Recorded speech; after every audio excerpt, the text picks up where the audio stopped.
All right, folks, welcome back in to a brand new edition of the Last Word on Sports Media podcast. I am the somewhat competent host, TJ Rives. He is Mike Gill, my co-host, my wingman here on the podcast feed as we roll into a new year, 2025. Are we still allowed to say Happy New Year? I guess we are. It's been good to both of us. No Happy New Year. Like Larry David said that's it. He's got the line of demarcation, but, if I haven't seen you, I can still, say happy 2025 maybe, or good to see you in the new year or something like that. It's good to be with the audience. Again, we're doing this on social media, and we are live on this Tuesday through Twitter X as well as YouTube on the social media platforms. If you're only hearing us on the podcast feed, you can come see what we look like. You can find me at Buck Sideline Guy on Twitter X, BUC, Buck Sideline Guy for the Tampa Bay Buccaneers. Find Mike at the Mike Gill Show, at Mike Gill Show. And again, Mike is the afternoon host on 97.3 ESPN in Atlantic City, the greater Philadelphia area. Also, Mike Gill Show YouTube page to see the show as well. As we go over sports media topics, you and I back and forth, the longer form version of what we've been doing with the daily podcast as well. Daily kind of has news, info, ratings, a little bit of takes, much longer takes here on the pod, and a lot of guests as well. Mike, good to be with you. And the NFL has ended its regular season. We have the playoffs that are now upcoming. We're going to go over that. We've got some ratings info in. It had to be astronomical, including for Sunday Night Football. And that Lions win the winner-take-all game with Minnesota. We've got a college football playoff semifinal now. We've had 2 weekends of it looming later this week. We've got a lawsuit that's nasty for Fox Sports. It's a multi-million-dollar lawsuit with an employee behind the scenes at Fox Sports and with FS1 cable channel. Stand by for that. How you feeling? How are things, my friend?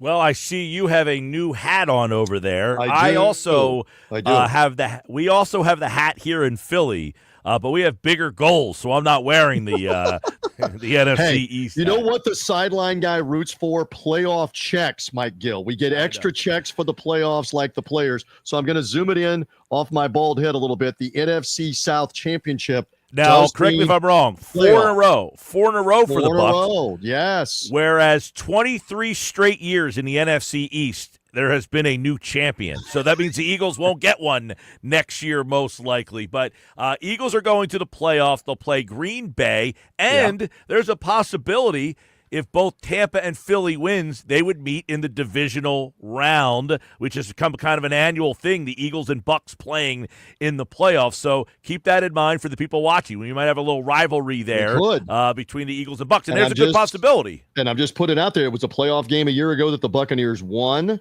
Tom Brady also won a playoff game against Jalen Hurts and the Eagles in 2021. There's a lot of history, and a lot of it's good history for the Buccaneers in the postseason. Stay tuned if that's the case. And we'll go over the postseason announce crews because the game matchups, days, and times are out. We'll go over that in a little bit. Let's get into it, though, with the final weekend of the regular season. Obviously, I was working the Buccaneer radio broadcast on our flagship 98 Rock. I'm showing the TV audience the 98 Rock shirt. If you're in podcast, you just have to visualize it or come see it. With Gene Deckerhoff and Dave Moore on the call as the Bucs won, had to rally to do it and got their way in. Mike Evans got the matching of Jerry Rice with 11 straight years of 1,000 yards receiving, Mike, on the last play of the game dramatically. We'll get into that in a few moments. So I worked that game, but a crazy final weekend as we anticipated of action Saturday, Sunday, and Sunday night. What are your overall thoughts here? And I know you're putting the ratings up on the screen as well. Well, so overall thoughts. The game that we have up on the screen, if you're watching on YouTube and on the X platform, 28.5 million viewers. This was really the only game of the weekend that had some. I know your Bucs game did matter. The Bucs needed to win, but the Falcons lost, so the Bucs actually, ended up winning the South. But this game here was the one game that had meeting.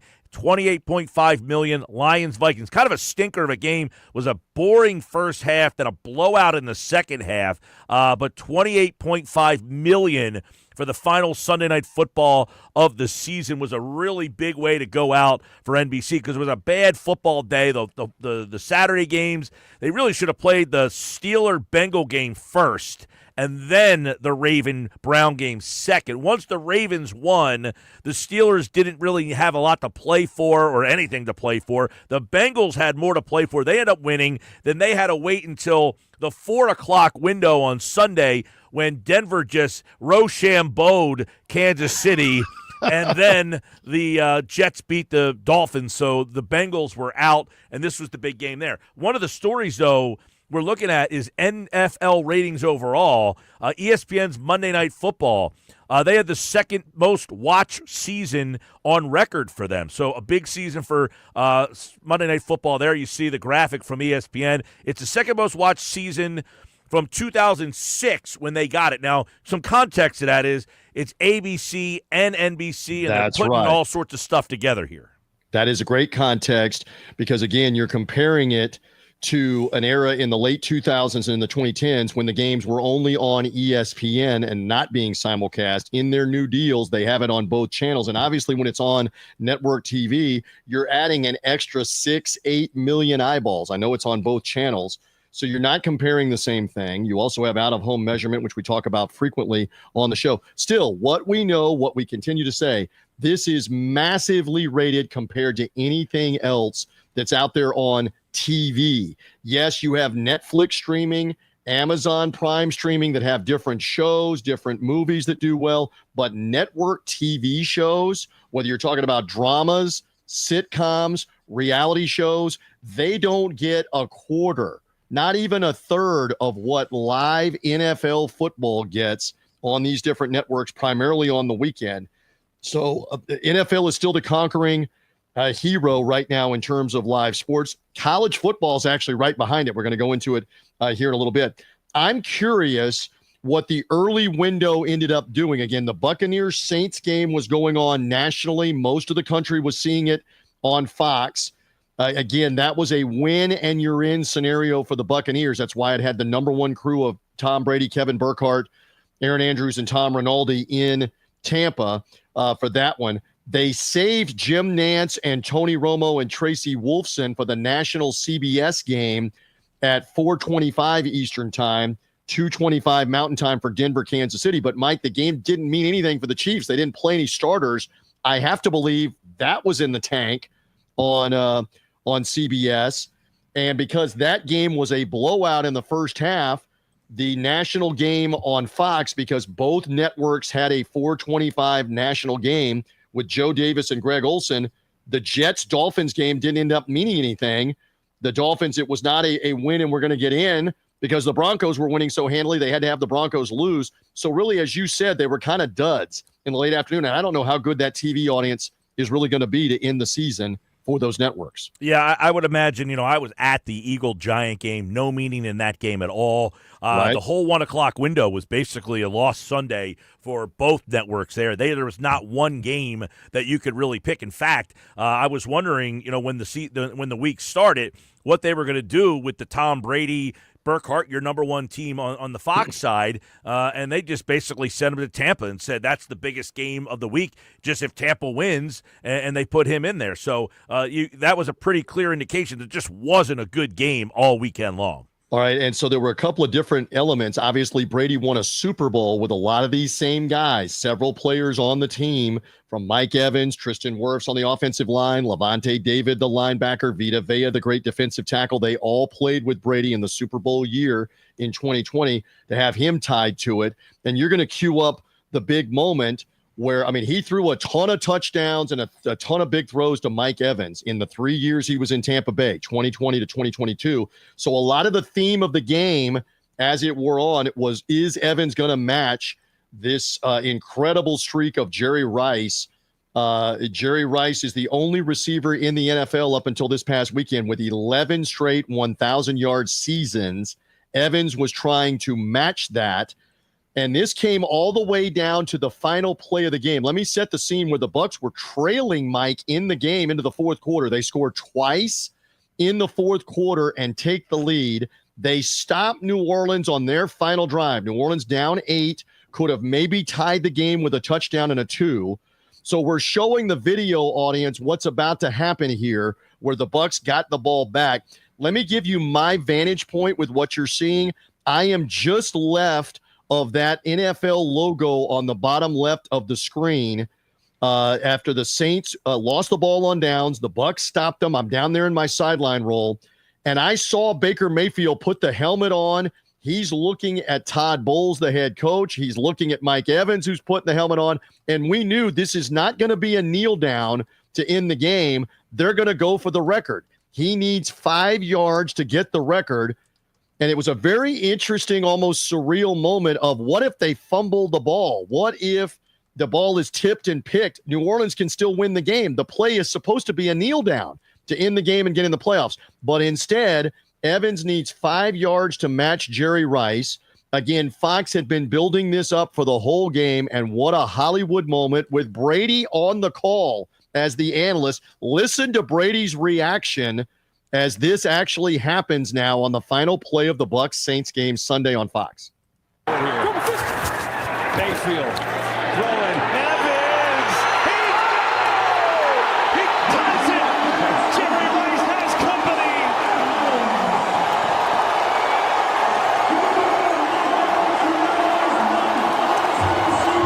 And for the podcast audience, they're showing the players piling around Mike Evans, and Kevin Burkhardt does a good job there, Mike Gill, of just laying out and let the pictures on TV and the audio show you what's going on. But you heard Brady animated at the end about this, and rightfully so, with one of his guys. And I will say this, I have gone back and I have now watched the entire second half. I don't get a chance to see him every week.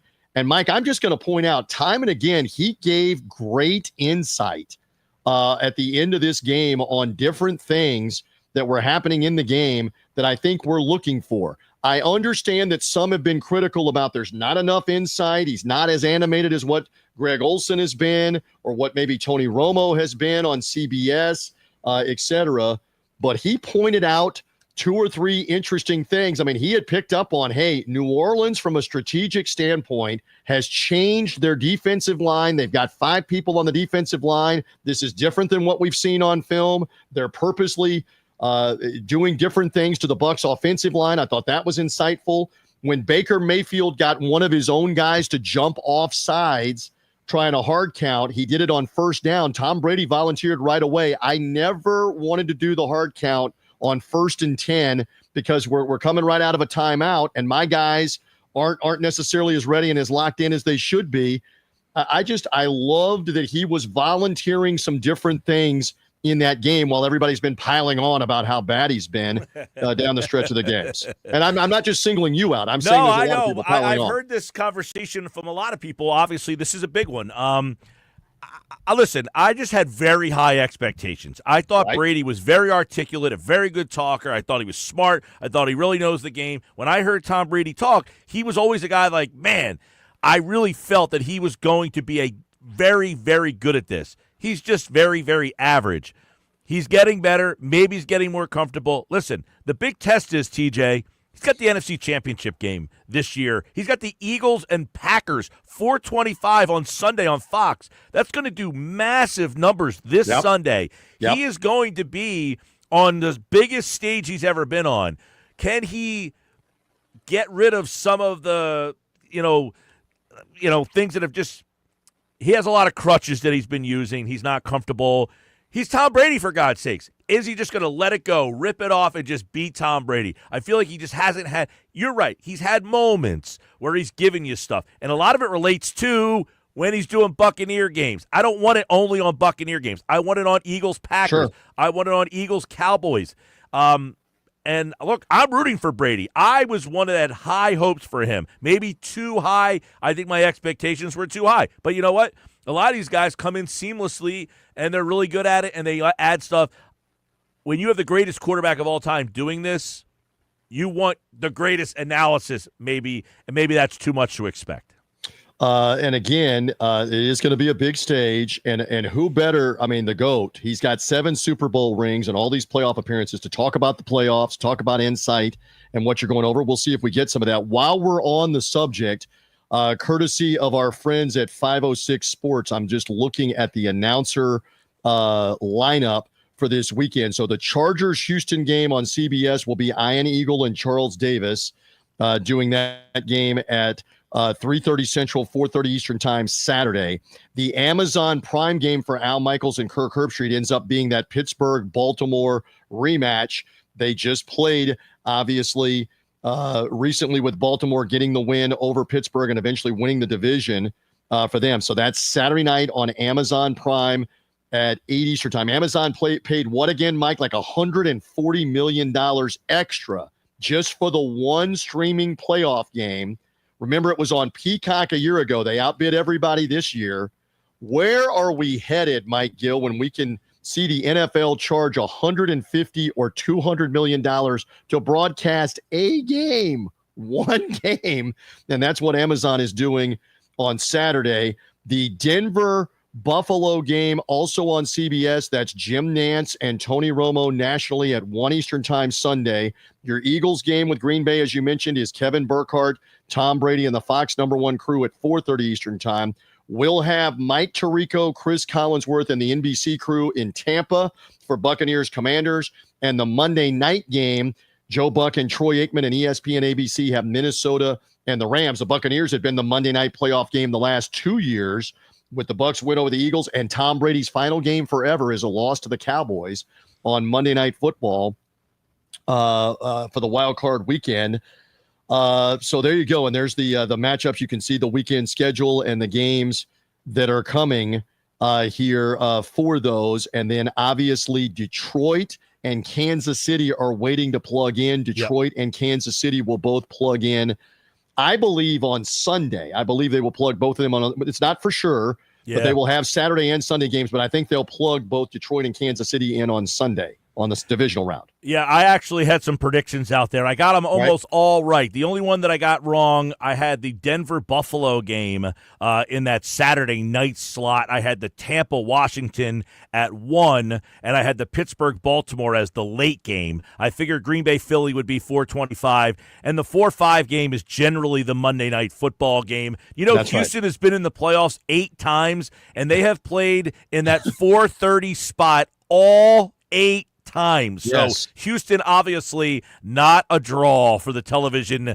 executives. Yeah, very true. And again, these are going to be massively rated games.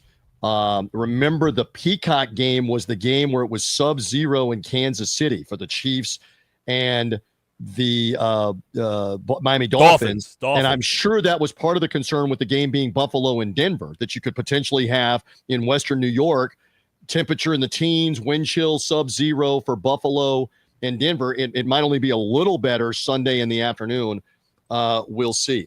All right, it is the Last Word on Sports Media podcast. Again, if you are seeing us, we are a podcast. You can take us in your ear buds, your AirPods with us and stream the show via all the podcast outlets, Apple, Spreaker, Spotify, with Last Word on Sports Media podcast. And again, if you are only hearing us, come see the video show on Mike Gill's YouTube page, Mike Gill Show YouTube page, as well as social media. Mike Gill Show on social media on Twitter and on Blue Sky. And also follow me at Buck Sideline Guy, BUC Buck Sideline Guy, for the video show.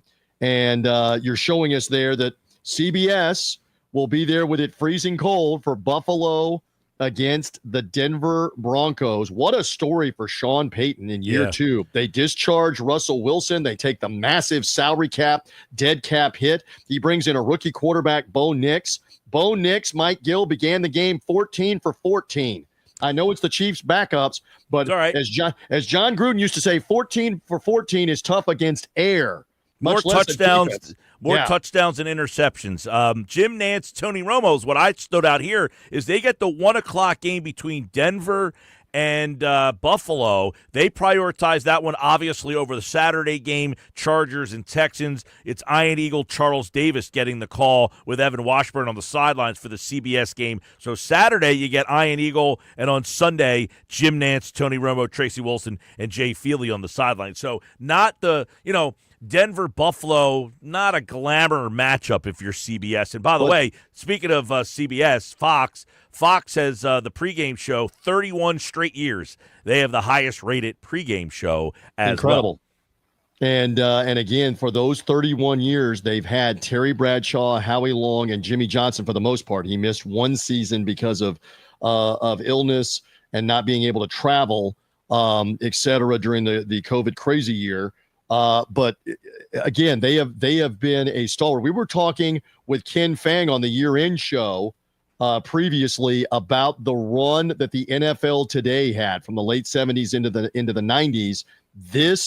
This show, and I know you're showing the Fox ratings for the NFL games for the season, but the show, Fox NFL Sunday, supplanted the NFL Today in 1994 as kind of the more hip version of a pregame show with the NFC markets, the powerful markets like New York, Philadelphia, Washington, D.C., Dallas, Chicago, on and on down the list, including Los Angeles at that time when they hit on the airwaves, and San Francisco, on and on down the list, and it is continued. I know you're wondering as well if and when it's got to be at some point with Bradshaw in his late 70s, Jimmy Johnson in his late 70s, Howie Long is now, he's got to be 70 years old. Howie Long is actually, it's funny you say that. He is 65. 65, and I say so that not because quite. I said the man has had a flat top his whole life. He's holding on to a flat top at 65 years old. So you wonder if and when they're going to shake that up, because CBS has shaken up the NFL network,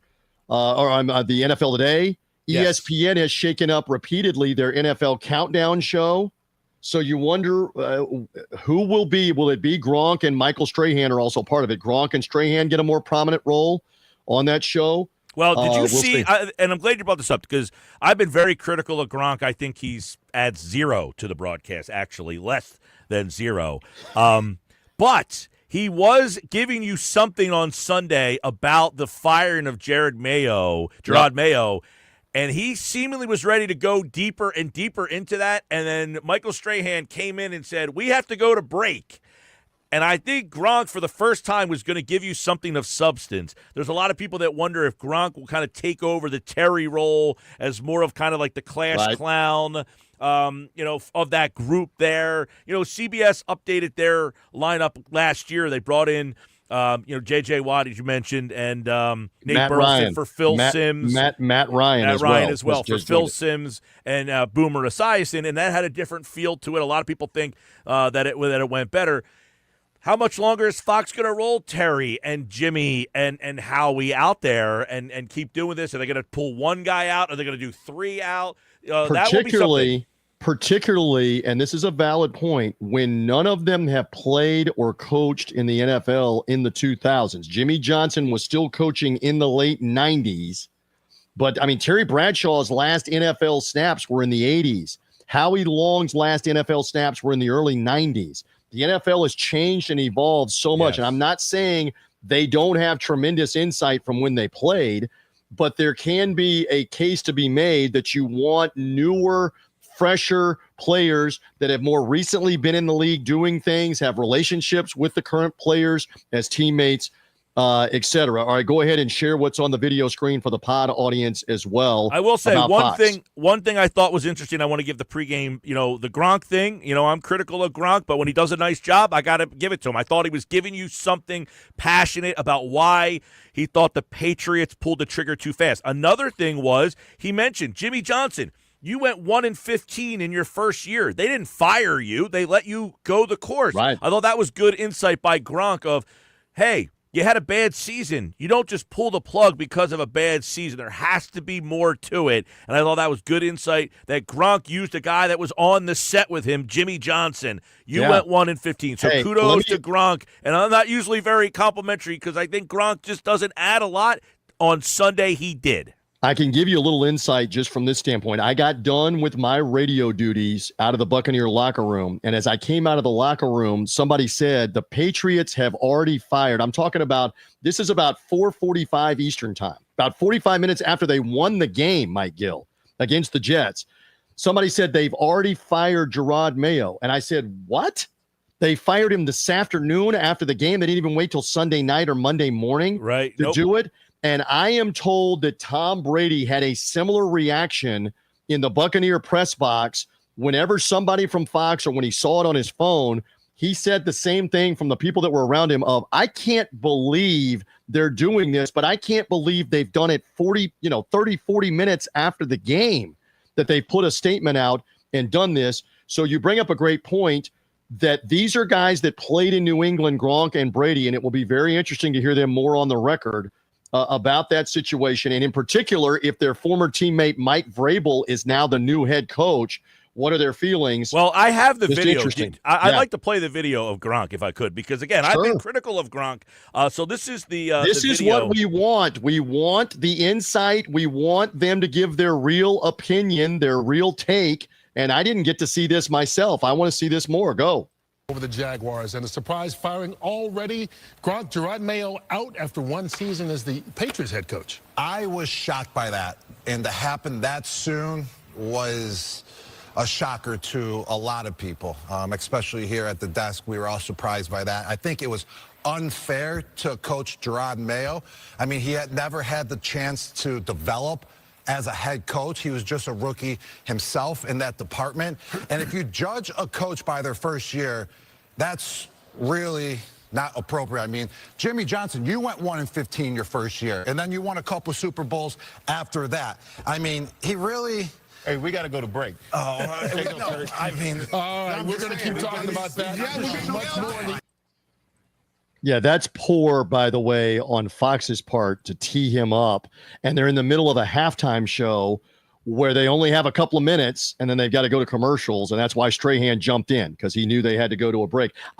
Just in watching that live, I don't think they were stifling him. I think that's literally because they have to play 3 minutes more of commercials and kick the second half off of the games on Fox for showing that. But this will be fascinating. I mean, for example, Bill Belichick made his weekly appearance with Pat McAfee on Tuesday morning show. I believe it was Tuesday morning. It might have been Monday morning show, where, again, now Belichick's taken a job with the North Carolina football program, and McAfee put it to him, and he didn't answer the questions. He just dodged and basically said, I'm not going to talk about it. The typical Belichick, we're on to Cincinnati.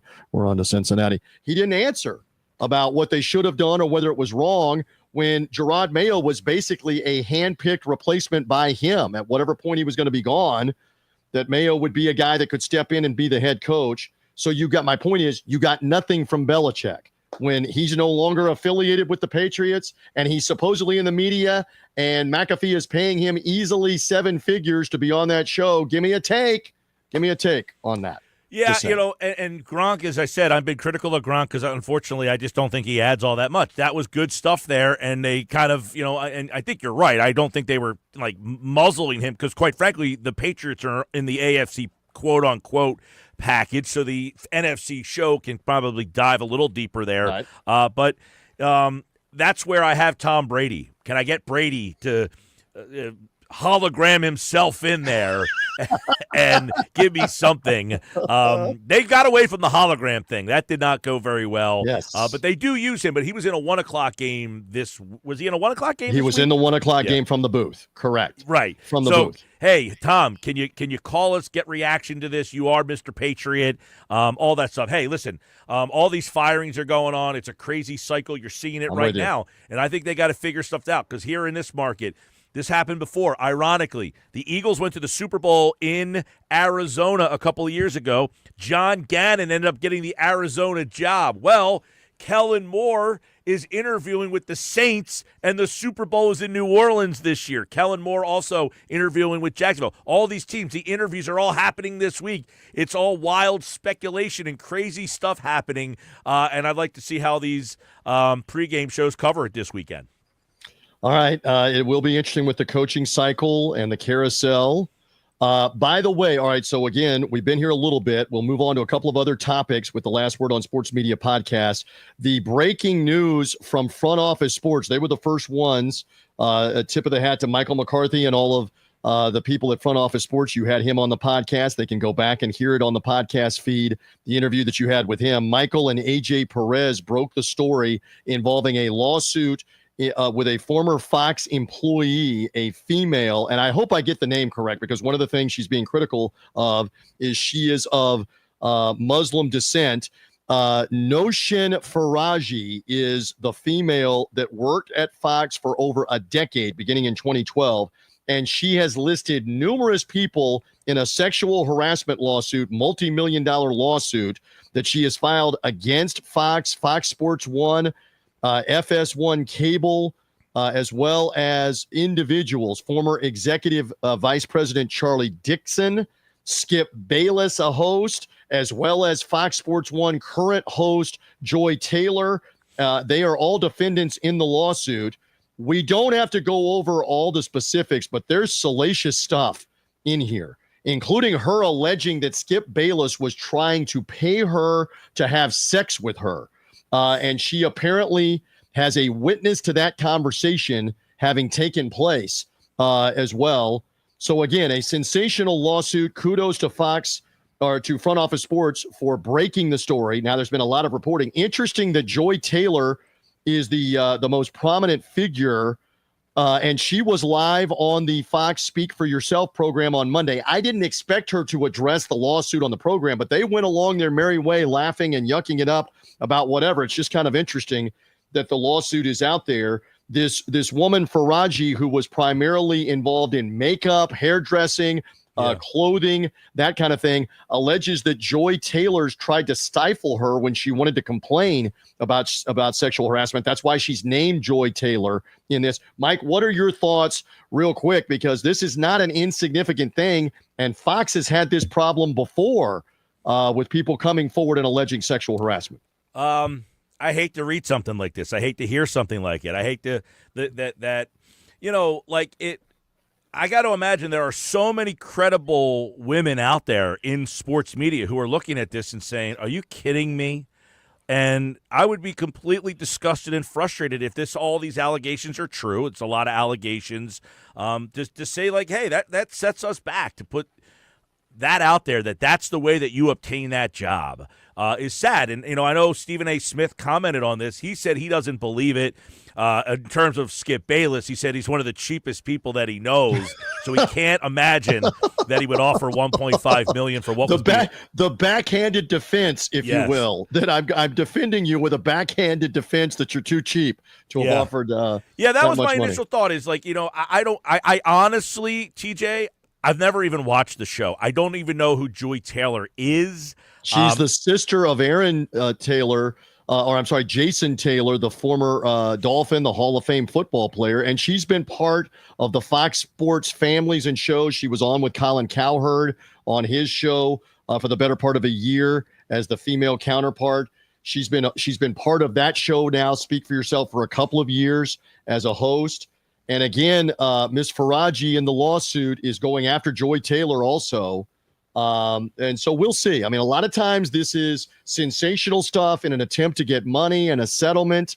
Who knows how much of it's true, but it certainly is a big backdrop. And again, it's important to point out Bayless no longer works for Fox. So he's not going to have their protection, by the way. He's kind of out on his own while they circle around their employees and their executives probably with their own legal counsel. And I got to, there's no surprise in these stories. You got high-profile executives. You've got people trying to work their way up the ladder. It's sad, but, it is one of those things where you read it and you're like, wow. But not surprising in today's world we live in, if it's true, if it is true. And again, this may take years to resolve, including with a settlement. It's just the filing of the lawsuit happened late last week, and Front Office Sports broke the story for this week. So kudos to them on the media reporting for that. Shall we talk college football playoff for a few moments before we're done on the Last Word on Sports Media podcast? I will say will say while we're on Front Office Sports, they also had a report, as others did as well, of the potential of this whole venue thing. The FUBU and Disney look like they could be coming together. And basically, well, no, hold on. All right. So what I read and what I saw, it's Fubo. Just remember this. FUBU is the clothing. Fubo Sports is the streamer. That Disney wants to buy them. It's not just a merger. Disney ESPN wants to buy them. And the first thing I thought is this is to buy them off because they're blocking the streaming service they want to offer. Correct. This new thing. So if you can't beat them, buy them is the first thing that I read about that. I don't know how far along they are in the acquisition talks, but my understanding is this would be Disney buying the other streaming outlet and kind of folding it in to whatever they're going to do with Fox and with Turner as an outlet. It's tough to keep up with all this, but Fubo TV and Fubo Sports, Disney may be buying them, Mike, buying them off to get the pathway forward for this venue sports streaming outlet. What do you think of that? Well, and I thought the venue, like for me, I don't know who this is serving, but what I think is ESPN is just saying we are going to get our platform on every platform that we can possibly find. You will have an option, no matter what your option is, that ESPN will be on there because they see the streamers have the money, but you can only get it on that streaming platform. As for us, you can get us on YouTube TV. You can get us on cable. You want Fubo, you can get us there. You want us on Hulu? They are just saying we are going to flood every other market with ESPN, and that's how we are going to go up against the Netflix and the Amazons of the world. Now, what Fubo successfully argued in front of a federal judge to get an injunction is this is anti-competitive. What ESPN, this is why it's important, gang. And I know if you're on the pod audience, you're not seeing what's on the video screen where Mike is showing you some of the stuff about the lawsuit and the federal injunction they got. Fubo came forward and said, this is anti-competitive. This is against us. We have a deal with ESPN for their programming, and now they're going to offer their programming on a separate platform, on a separate offering with Fox and Disney, and it doesn't include us, and we don't get a discount. They're essentially screwing the deal that we have with them, and they got the federal judge to agree to block this merger and block this deal for now while the lawsuit progresses. They got the injunction to stop it. But if the whole thing ends, I say again, what's a few $100 million or billion among friends? If the whole thing ends with Disney buying them to pave the way for what they want to do, you talk about the golden rule. Whoever has the gold makes the rules. How about that, Mike Gill, that they buy them to get out of the deal? If that's what happens.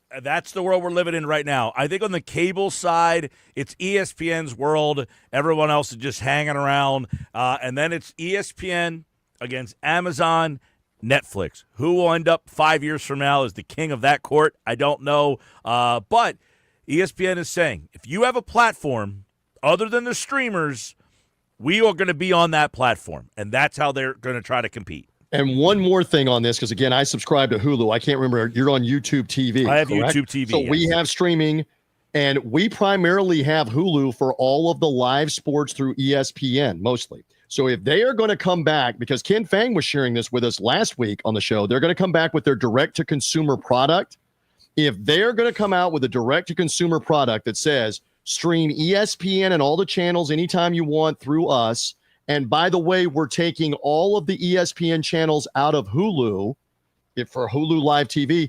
In our household and millions of other households, we got to make a choice. And we're going to probably be bye-bye to Hulu because I can't keep paying $70, $80, $90 a month and not see the sports, not see the ESPN sports. So that's just another fascinating step in this or backdrop in this. Are they about to take it away from YouTube TV? Are they about to take it away from Hulu?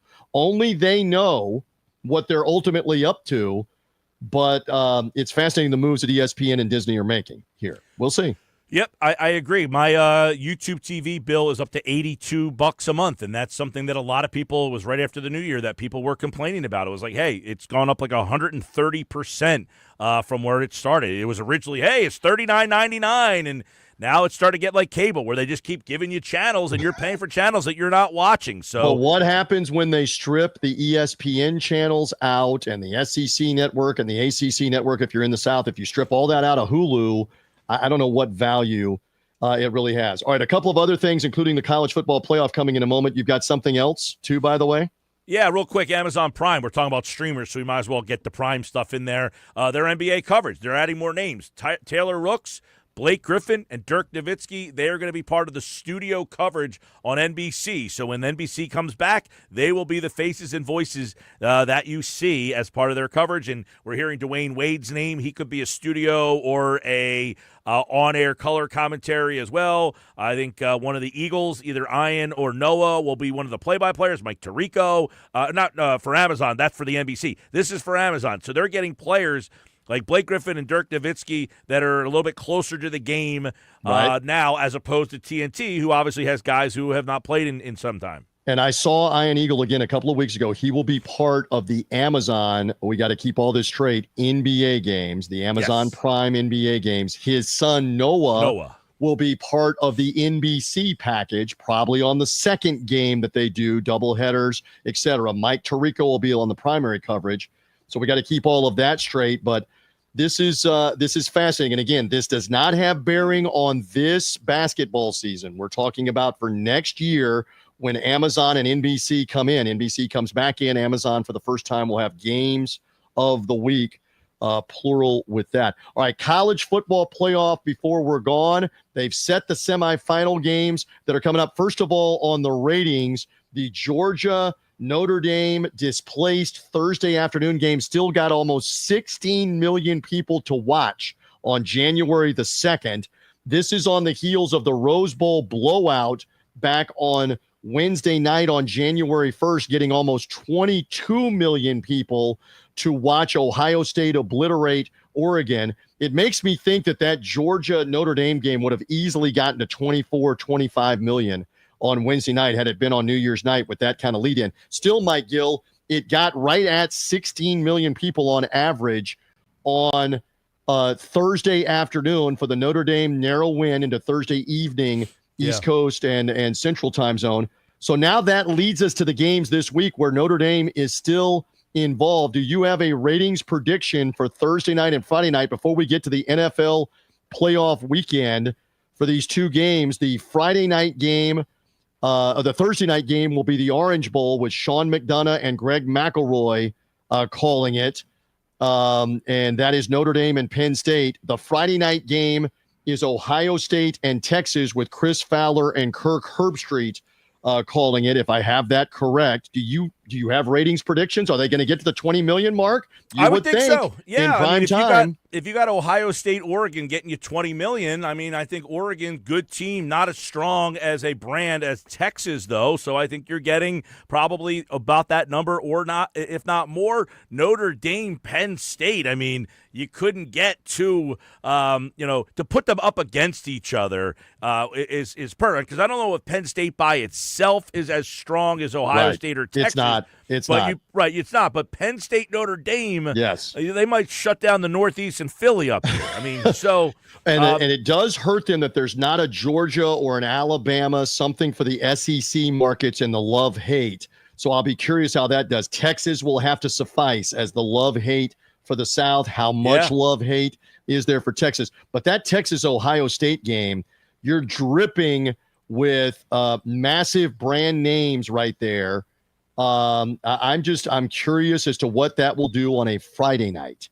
Interesting if it will get, because again, going back to your graphic, we saw the Notre Dame, or before that, the Notre Dame Indiana game got right at like 16 million or 17 million on ESPN and ABC for the first round of the college football playoff. Notre Dame hosting Indiana. So a Friday night, you can score on Friday night. They might get in excess of 20 million for the college football playoff. Yeah, we'll I would say yes. I think the Texas-Ohio State game has the power to get there. And by the way, I think Notre Dame, we'll see what kind of brand. They have not been the same brand for about 30 years, but they are still Notre Dame, and they still have a pretty big following.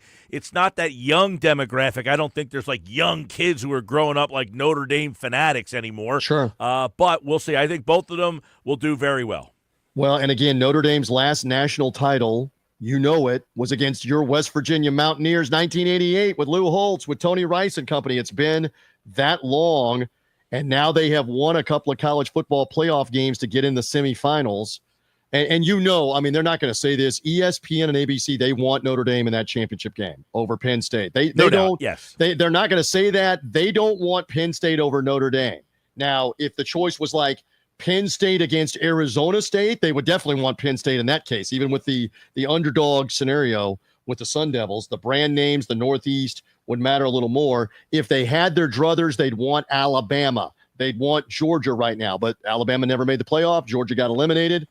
Stay tuned. Stay tuned on what those games are going to do. I think Ohio State is a big draw. They're one of the bigger ones as well. So I think the college. Look, by the way, it's a Thursday and Friday, so they're not up against the NFL, and I think this will be an interesting test to see Thursday, Friday, because I thought those games, remember, they were up against the NFL, the first round games. Could they experiment with playing those games on a Tuesday, Wednesday in the future so you're not up against the NFL?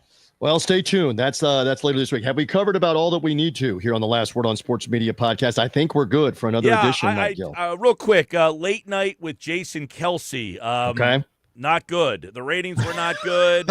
Now, listen. Critics were panning the show. Now, this was not a live show. Was this a live-to-tape variety show that Kelsey is doing for a limited run? Am I correct on all of that? I believe so. It is like a late-night show. It's recorded during the afternoon but aired as live at 1 a.m., so they record it like they do like a Letterman show. Right. You know, like Jimmy they do it Kimmel. like 4 o'clock in the afternoon. Whatever. Right. And then it airs at 1 o'clock in the morning. Now, keep in mind, the purpose of the show is not for live ratings. It is for YouTube, social media. I saw the YouTube thing. The last I looked, it had like 2 million views on it. All right. They're doing well on YouTube. But the show itself was not good. And I said but before, Jason Kelsey, I'm in Philly. I love Kelsey. He is way overexposed. And this show, thankfully, is only 4 weeks. Yeah, so it's a limited run. And just from your criticism, did he not have a host? Was it just like a rudderless ship and it was all over the place? It was bad TV? Is that what you mean? Yeah, no host. He's the host. It's him and his wife, by the way. She is like the announcer, and she's sitting up in like a rafter, and he's like talking with her. The band is sitting up in a rafters. Very Philadelphia-centric to start the show. Right. Charles Barkley was a guest. Brian Baldinger was a guest, and Little Dicky was a guest, and they were just, it was so overproduced and so overwritten. Gotcha. Get the 4-week run and have Jason Kelsey. He needs to be like a WWE superstar. Go away for 6 months and recreate your character. And be back in the fall. Yeah. All right, we've given you some good takes. We've been here for a while. Again, make sure that you are subscribing, following on the podcast feed on Apple, Spreaker, Spotify. If you're listening on podcast, come find the video. Mike Gill's YouTube, Mike Gill Show YouTube. Follow him at Mike Gill Show on social media. Follow me at Buck Sideline Guy. NFL playoffs this week. Yep. Possibly headed your way, Mike Gill, if the Buccaneers win and the Eagles win in the NFC playoffs. We may have a rendezvous, but you're going to be gone, right? Yes. You're going to be out of the country, literally. We are recording on Tuesday. We're live for the people watching this right now. We are live on Tuesday. This time next week, I will be on a plane to Singapore and then to Thailand, and I will be in Thailand for 18 days. Some people vacation in the Hamptons. They vacation in the Great Smoky Mountains. They might vacation in Florida or might vacation in Southern California. My man Gill's going to Singapore and to Thailand. Outstanding. We're flying to the Singapore airport, and then from there we go to Bangkok, and we'll be there for 18 days. I will be back on the ground, and then when I get back, 2 days here, and then heading to New Orleans for Radio Row or Media Row. So hopefully, while we're out there, as we have in the past, we had great guests on. We got Kevin Harlan out there. We've got Gene Steratore out there. We had a bunch of the different particulars, and I've already been setting up some interviews at the Super Bowl. So I will be back for Media Row on Wednesday, Thursday, and Friday of February when I get back. This is contingent on you surviving the international travel and making sure that you know where the U.S. Embassy is in Singapore and in Thailand. All right, so we look forward to that. He's still going to be doing his Sports Bash show this entire week on the ESPN Atlantic City affiliate, 97.3 ESPN weekday afternoons. And you and I will be in touch. Great stuff on the Last Word on Sports Media podcast. Have a great week, Mike Gill, and let's see what happens in the playoffs. By the way, I had breakfast with one Sal Paolantonio this morning, and he told me to tell you, hi, TJ. I love it from Sal Pal. You're breaking bread with Sal Pal. I love it. Listen, Mike, have a great week. And everybody on the pod feed, thank you for being with us. Come find the video show as well for the Last Word on Sports Media podcast with TJ and Mike Gill.